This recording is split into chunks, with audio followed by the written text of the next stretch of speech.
welcome everyone to the Two Matts and a Jeff podcast. I'm Matt Moyer along with Jeff Moyer and Matt Bannon. We're just some middle-aged guys talking sports, and today we're talking about the most underrated players in the NBA of all time. So underrated guys that were great, but maybe don't show up on anyone's list as being great players. Matt, why don't you start us off? So my number 5 most underrated NBA player of all time is Moses Malone. So when I looked things up, I had no idea that Moses Malone had 3 MVPs.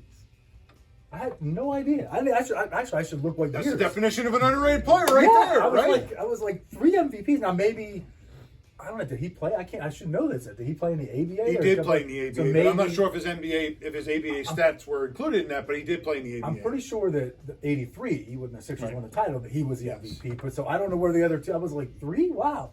And what else did I write down here? Sorry. And as of when I looked up, at that point, whatever, he was 7th on the all-time scoring list. I don't know if he's there now, but whenever this article was published or whatever. So close. Yeah, 29,000 plus points, 17,000 plus rebounds. I mean, some of those rebounds I know were his own misses, but still. He had his own rebounding stats. Yeah, but I just was shocked that. So I think Moses Malone sometimes, when we do like all-time centers and things, Moses gets the short shrift. Yep. Well, my number 5 is a guy that you kids out there might not know, but a guy I kind of like because he played for the Knicks and he came back from a big injury, and that's Bernard King. So Bernard King, he's a Hall of Famer, 4-time All-Star, 4-time All-NBA. Let's see, 84-85 scoring champ, 77-78 he was all rookie. Only 874 games, shouldn't say only, but he battled back from a big injury, and he's a guy that, was a great player in his time. That again, in my mind, in my criteria of underrated players, it's who's a really great player in their time or overall that people today don't really know.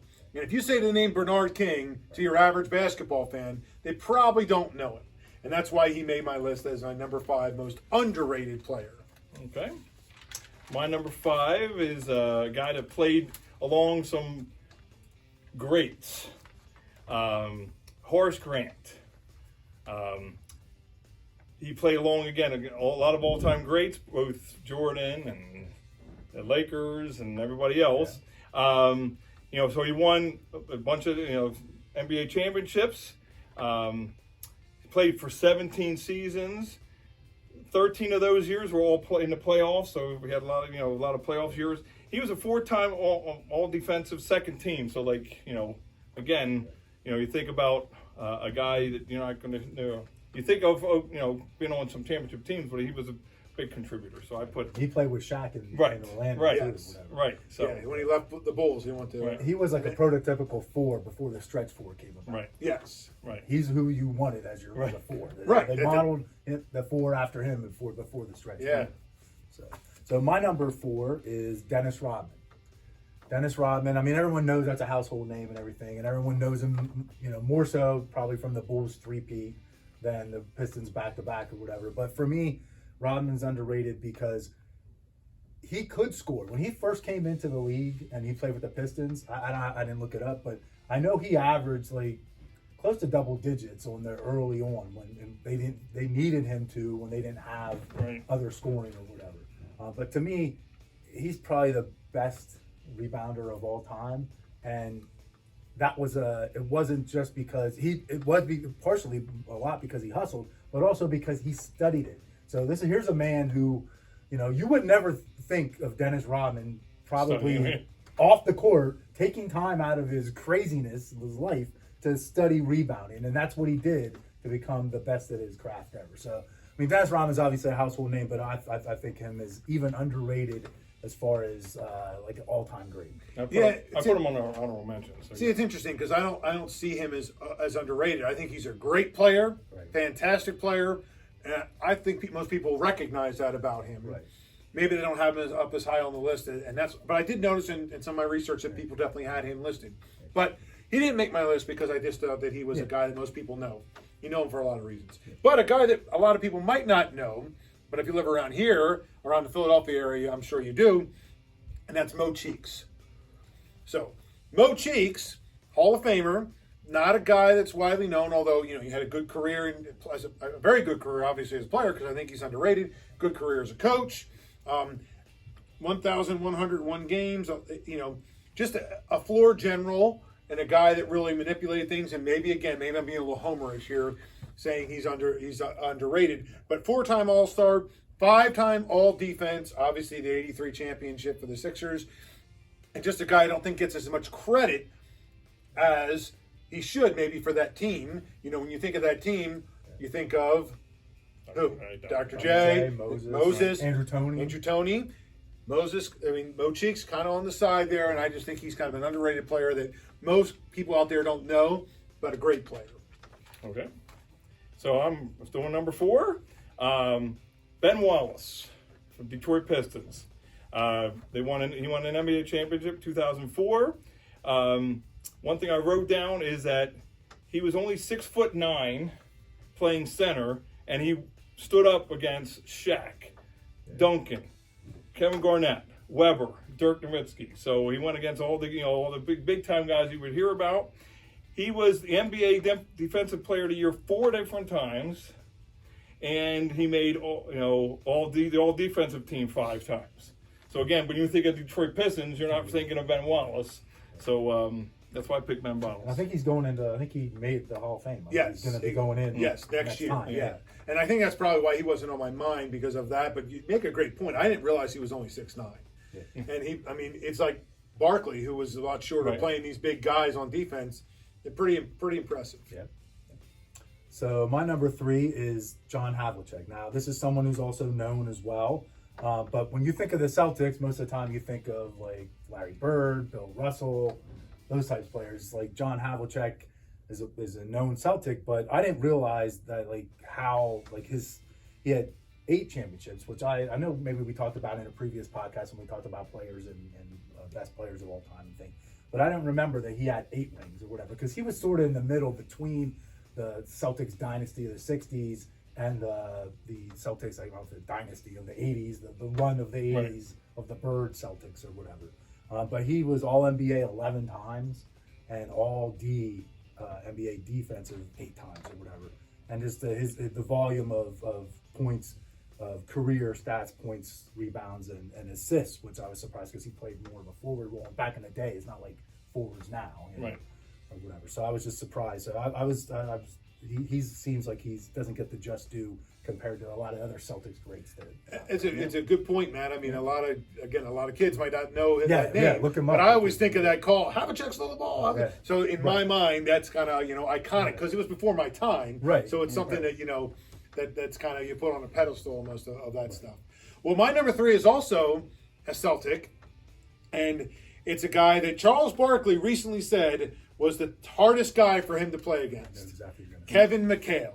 So Kevin McHale, and again, you mentioned like the prototypical 4 back then before the stretch 4 was Kevin McHale. He's a Hall of Famer. He's a 7-time All-Star, 86, 87 All-NBA, 80, 81 All-Rookie, 3-time champ, 6-time All-Defense, 2-time Sixth Man Award. And I roll out all that to say I don't think people recognize what a great part of that team he was, and coming off the bench. A lot of guys have a hard time doing that, but he was a great player that came off the bench, and I just think is underrated. People don't really recognize how great he was and how much he contributed to those teams. Initially in his career, he came off the bench because Cornbread Cedric Maxwell started, right, but later after he was gone, he started. Yeah. So there's a nickname for you. Cornbread Maxwell. Yeah, but no one knows who he is. No, and it could be on someone's underrated list potentially. But go ahead. Okay, so my number 3, I have Alonzo Mourning from Miami Heat. Won the championship in 2006 with Miami Heat. He was one of the dominant centers in the 90s. Defensive Player of the Year. He was a blocks leader, again, and they retired his number in the Heat. So, again, I think, especially, again, when you think back on those years. So that's so funny because I almost put him on my honorable mention for our underrated. I mean, overrated. Oh, okay. Overrated. Honorable much prefer overrated. See, I definitely don't see him as overrated. I'm not sure, potentially underrated. I mean, in that generation of guys, I like the big guys and the big centers. So Right. he's a guy I think is pretty darn good, and but it's a good case. I think when you win a title, it makes it hard for me to. To make you overrated. Yeah, but anyway. Oh, your guy won a title. Yeah, I know, Kevin. Well, Yeah. again, I think about is I he don't a- think he's underrated, overrated. But anyway, I think is he a household name? Like if I want, the kids out there these Right, days, yeah. I think that's where I think about, in my mind of like if I walked up to somebody, average Joe, and said, "What do you know about Kevin McHale?" Right. A bunch of people might go, "Who?" Right. Well, Same case for Alonzo Mourning. though. So ironically, I'm up to my number 2, and my number 2 is Kevin McHale. And again, we do these lists independently. You're finally getting something right. Yeah, thanks. So Kevin McHale had a 55% field goal percentage.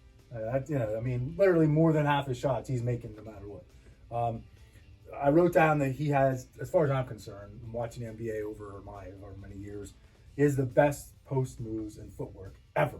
Like if you ever go back and watch Kevin McHale in the mid post, not even the deep post, in the mid post, and watch him take guys to school just by his footwork and get easy buckets. Like it's just, and his shot, his jump shot was a fadeaway two-hander.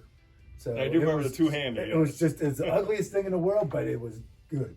He's all arms. He's all arms, yeah. He literally is all arms, like Yeah. pretty much. What I wrote down is that McHale was sort of Pippen to Bird. So like I don't think Bird gets the maybe because he 80, I don't think or 81 whenever the Celtics won the first one when Cornbread Maxwell was the MVP and stole it from Bird. I'm like McHale might have been there or whatever. I'm not sure. No, I don't. He wasn't there. But so I'm not so sure that Bird gets those titles without McHale.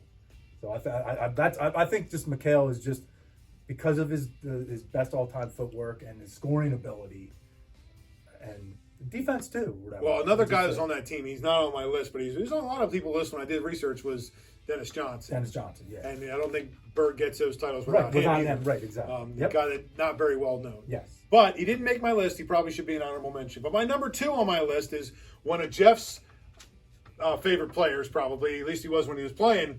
Clyde the Glide Drexler.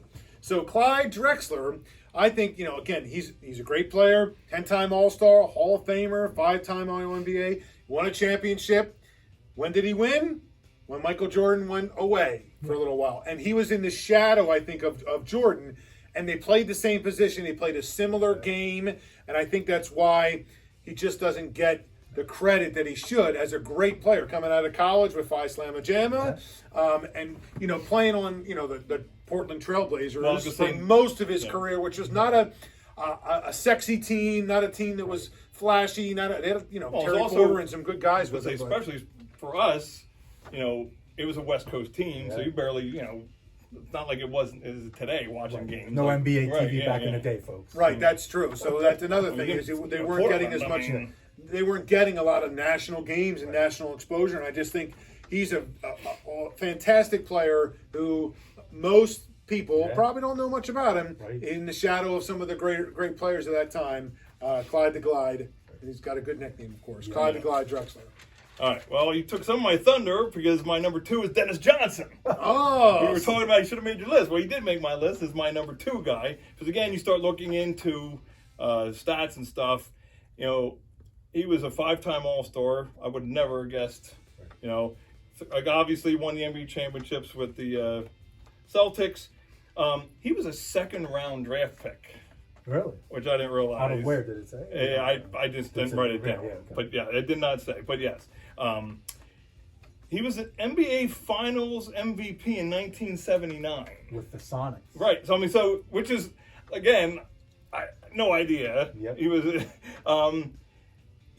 the NBA. He made NBA first team in 1981. He made the NBA second team in 1980. He was a 6-time All Defensive Team player. Again, you already mentioned. Definitely helps Bird win titles, and He always got the toughest defensive assignment, perimeter-wise, for the Celtics. and go to your average Joe and say, No. "Do you know who this guy is?" They don't. No. He Especially sits, when he's passed away as well. I believe. Yes, I did. So, and he's a great player that people just don't know much about. So excellent choice. All right, so now we're your number one. So my number one, and this is if we're, I probably got this wrong, folks, because it's a person who's known. So it's Scottie Pippen is my underrated of all time because I don't think MJ wins without him. Now maybe I'm not saying he doesn't win any titles, but I don't think he wins 6 by any stretch without Pippen around. 16-1 points, 6.4 rebounds, 5.2 assists, and 2 steals a game. Essentially, if you're old enough to remember when the Bulls played the Lakers in their from the Bulls' first finals, the first game the Lakers won on the road in Chicago. The next game, Phil Jackson said to Scottie Pippen, "Okay, you're guarding Magic," because they had like Paxson or someone, whoever it was, guarding Magic. They were going more guard, forward. So Pippen probably guarded, I don't know, some forward for the Lakers. I don't even remember who, Cedric Ceballos or somebody. But they switched Pippen onto Magic, and that basically neutralized Magic the rest of the series, and the Bulls won in 5. So that, you can just, to me, that's like that should to me showed the value of Scottie Pippen. Basically, like that was a difference in the series. So Scottie Pippen's a great player. Yeah. I don't see him necessarily as an underrated. I mean, you're forgetting about that time he wouldn't go out on the floor at the end of the game because they called a play for Tony Kukoc he didn't like. But which is if you look at go look it up in the recent social media that he just had an interview. There's a lot of stuff out there. Yeah. No, I mean he's a fantastic player. I don't think he's underrated. I think he's the greatest. Appropriately rated. Yeah, he's the greatest Robin of all time. Yeah. To Jordan's Batman. Yeah. But my number one is one that's already mentioned. Matt, you mentioned him earlier on your list, which is Moses Malone. And I will throw myself under the bus. When we were rating centers, I know he didn't make my top 5. And he totally should have. When you look at his statistics that you already brought up, right. I mean, just an incredible player with incredible statistics who took his teams to the promised land, and often did. He's the one to bring up brought 83 over Yeah. the top. Yeah, right. So Missing piece. he's just not a guy that people think about when you think about great players or great centers even. Right. You think about great centers. Oh, Shaq. Oh, Wilt. You don't think about him, and he should definitely be in the discussion there. So, and I didn't put him in the discussion. So that's why I put him as my number one most underrated player of all I time. don't know. A little homerish. 2 out of his 5 Yeah. were Sixers. I didn't I- think of that. Hey, come on. Well, that's why we're this Lakers show. 2 out of my 5 were Celtics, and it killed me to do it. See? but I had to. All right, so my number one is who you mentioned, my guy, Clyde Drexler. Again, the great name, Clyde. He was a 10-time All-Star, Dream Teamer, NBA champ. Again, yes, obviously won NBA champ when Jordan was out. And yes, I think he definitely was underrated because he was like Michael Jordan, but he played in Portland. And what I found really interesting was his number 22 jersey was retired in 3 places: the University of Houston, Portland, and Houston. The Rockets have retired number All 22. 3 places. How long was he there? Was he there long enough? I guess because he won the title. Probably, or whatever. but because he's from 3 Houston, times. probably. All 3 of those jerseys were retired. So I'm like, there's a guy. When you said 3, I was like, I knew 2 right away. I'm like, where's the third place? But Wow. yes. So And how many people can even say what number he was? Yes. Yeah, I wouldn't have known 22. But I just meant like so know there, it but wasn't they 23, retired. Like I but said, yeah. and yeah. So It's interesting that he's 22, one behind Michael Yeah. Jordan. Yeah, ironically. so I guess we're going. What do you got in the honorable mentions? I just only have one honorable mention, and that's another center from back in the day, Nate Thurmond, which he's not really a household name, but he was a huge part of the NBA back in the day. And I looked up one thing I noticed. He had the first ever quadruple double in 1974. 22 points, 14 rebounds, 13 assists, and 12 blocks. 12 blocks in a game. Wow. And another thing that they had down there was that he had 18 rebounds in 1 quarter in the game. Like, that's crazy. That's like that's 1.5 a minute, isn't it? Whatever, I don't know. That's crazy. That is crazy. Yeah. Wow. He was patting his own rebounds. I don't know. Maybe they're offensive. I have no idea. Yeah. Well, I wrote down a lot of names. One we mentioned already was Dennis Johnson. Mark Eaton made my list as a underrated guy. Just passed away recently from a bad accident. Sam Cassell. underrated Sam player. Iron, yeah. And I was just talking to my son about him recently because he's assistant coach for the Sixers, maybe a head coach soon. Yeah. And I just think he's a really great player who played a really great role and just wasn't not acknowledged out there generally.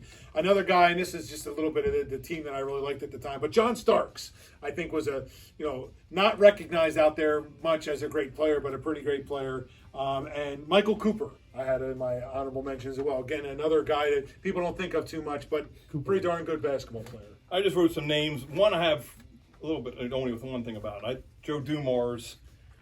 Great choice. Because of Yeah, Detroit, you're right. again, think about Detroit, and he's not coming up. Maybe They don't win titles. No, but I without mean, Joe I'm Dumars. thinking Some like of when you those think of teams, Detroit, you're those teams. thinking obviously, Isaiah Thomas. and then Bill Lambert, right? You're even probably Maybe- thinking Rodman. Yeah. So that's what I mean. Mark McGuire. I wrote like guys like Chris Mullin, Mark Price, Adrian Dantley, and Alex English were just guards, and So Alex English, I noticed when I was looking stuff up, and I should have put him down as honorable mention. 10 seasons in a row, it was like they listed out was like 29, 25, 27, 28, 20, like 10 seasons in a row he averaged like whatever it was. And he's one of the only, I forget how many that have done that. I was like, wow, I had no idea. right. All right, well, there they are, gang. Our list of the most underrated NBA players of all time. Again, if you think you know some guys we missed or have a comment, make sure you add it in below on the video or on Facebook or on Instagram, which is where you can find us, the Two Mats and a Jeff podcast. We'll see you next time.